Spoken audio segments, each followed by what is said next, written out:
Good afternoon, ladies and gentlemen. Thank you for braving the cold February.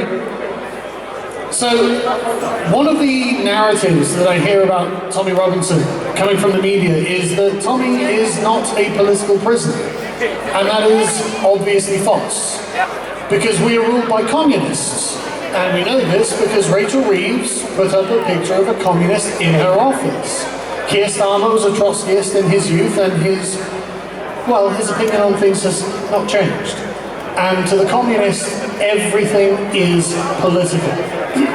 So every decision that they make is a political act, and every person they arrest is a political decision, which is why the Southport rioters are also political prisoners. One of the main problems that we have at the moment is a lack of really good leadership. You'll notice that Tommy Robinson is brought up to Nigel Farage as a weapon by the media, because they know that Mr. Farage has not got a good response to them. And so what Nigel does is insults and denigrates Tommy for the pleasure of the media, which is very foolish because many of his supporters are also supporters of Tommy Robinson. And so what the media is doing, and Farage is allowing to be done to him, is to sow division in his own base and split and make trouble for the people who support reform. What he ought to be doing is stepping over the issue. And when they bring up Tommy Robinson to him, Nigel should be on the attack. He should say, well, hang on a second, why does Tommy Robinson even exist? Whose failures have led to Tommy Robinson being a person we have to talk about?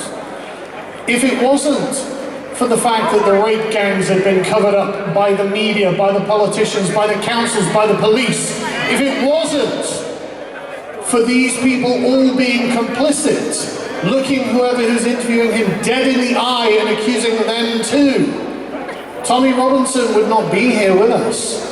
And so Nigel Farage could easily win all of these arguments by saying, I have come here to make sure that Tommy Robinson can retire, by making these problems resolve themselves with justice.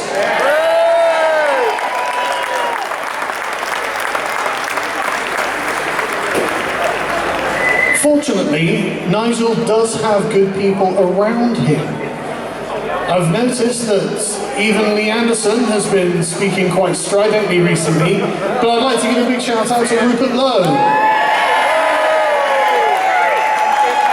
for providing the moral leadership that is required in this country.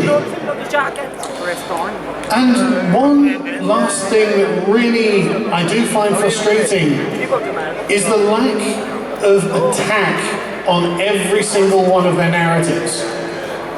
We have a great example in our friends in America. Do not give them an inch. Pick a topic that is important to the British people, polarize it, and win on it. The obvious thing to do in Britain is to look at the polls. 70% of people are against immigration now, so Nigel Farage could easily win on this subject. This is what they should be doing, and for some reason, they're not. Anyway, I will, of course, try and keep it brief because it's very quiet, very cold. But thank you all so much for coming. I'm genuinely shocked at the impressive turnout that we've had. Godspeed.